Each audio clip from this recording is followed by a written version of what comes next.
Why do we hate waiting? We live in a world of now. We want success instantly. We want growth immediately. We mistake waiting for losing. We treat patience as a weakness. But what if patience wasn't passive at all? What if patience was the most active and powerful ingredient? What if the waiting was the real work? This was a truth, Marcus, a merchant could not accept. His world was a symphony of urgency. Clocks ticked loudly on every wall of his office, each second a reminder of time he was losing. He paced, phone pressed hard against his ear, shouting at a broker on the other end. Stock charts glowed red on his monitor, a cascade of failure. His whole life felt like a race against a clock that was always winning. He was always looking for the shortcut, the faster route. Just last week, he'd rushed a deal, cutting corners on the due diligence, convinced he'd found a clever angle. It had backfired spectacularly, costing him dearly. The emotional cost was even higher. He was burnt out, a tightly wound spring of anger and exhaustion. His frantic quest for fast success was only making him fail faster. His doctor's words were firm. You need a break, Marcus, a real one, before you break completely. Defeated and agitated, Marcus left his office and wandered without purpose. He found himself in an old, quiet part of the city he never visited, a world away from his frantic high-rising. And then he smelled it, a scent that was warm, comforting, and utterly wonderful. It was the smell of fresh bread. He followed the aroma down a cobblestone alley to a small, unassuming storefront. Through the glass, he saw a tiny, clean kitchen. And in that kitchen, an elderly woman sat peacefully in a wooden chair, her hands resting in her lap. She wasn't knitting, she wasn't reading. She was just watching a large bowl of dough sitting on the counter. Marcus pushed the door open, a small bell chiming above him. He was a storm of nervous energy in this sea of calm. He blurted out, "What are you doing?" The woman Elara looked up, and a gentle smile crinkled the corners of her eyes. "Working," she said, her voice soft as flour. Marcus scoffed. The sound was harsh in the quiet room. "Working? You're just sitting there. You're waiting." He couldn't help himself. The frustration of his own life poured out. "I work 18 hours a day. I am fast. I make 100 calls before breakfast. I never stop, but nothing works.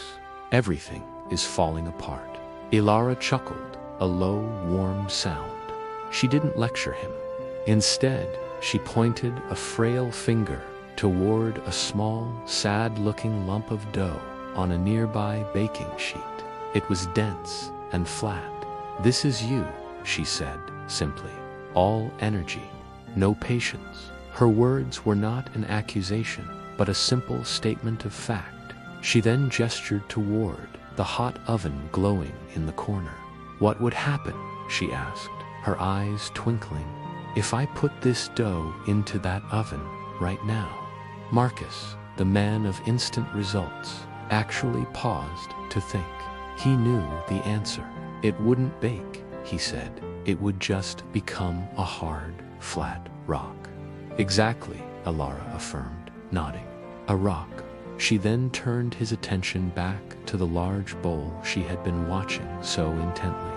The dough inside was magnificent. It had swelled to fill the entire bowl, a living, breathing cloud of potential, soft and airy. "This dough," she said, her voice dropping to a near whisper, "is different. I gave it everything it needed: flour, water, yeast. But then I gave it the most important ingredients. I gave it time. I gave it warmth. I gave it patience." She leaned forward slightly, her gaze meeting his. "The waiting is not doing nothing, Marcus. The The waiting is the most important part of the recipe. It is the work beneath the work. It is where the magic happens. The yeast is alive. It is growing. It is transforming the flour and water into something new. But it cannot be rushed. She let the silence hang in the air for a moment before delivering the final, profound lesson. You, Marcus, are trying to bake rocks. You rush everything. You apply heat too soon. You force it. You never, ever let your plans rise. Patience is not just waiting for something to happen. It is an active trust in the process. Marcus stared at the risen dough, the smooth, domed surface, the faint scent of fermentation, the sheer volume of it.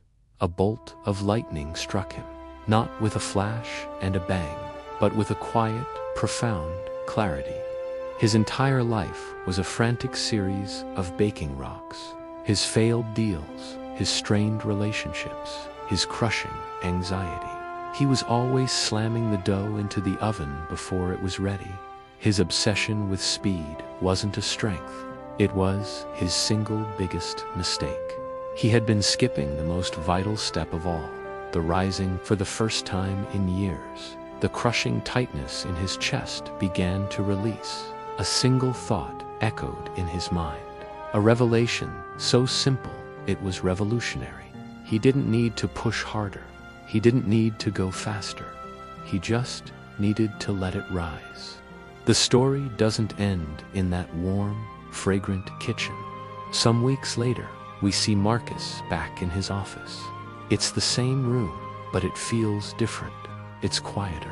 An alert flashes on his screen, a bright, blinking beacon promising a get-rich-quick stock opportunity. The old Marcus would have pounced on it without a second thought, his heart pounding with greed and haste. The new Marcus looked at it, saw the hard, flat rock it represented, and calmly closed the window. He turned instead to his main, long-term business plan. He made a small, steady, patient adjustment, one single, well-placed action. He was no longer in the business of baking rocks. He was tending to his dough, trusting the process, and patiently waiting for it to rise.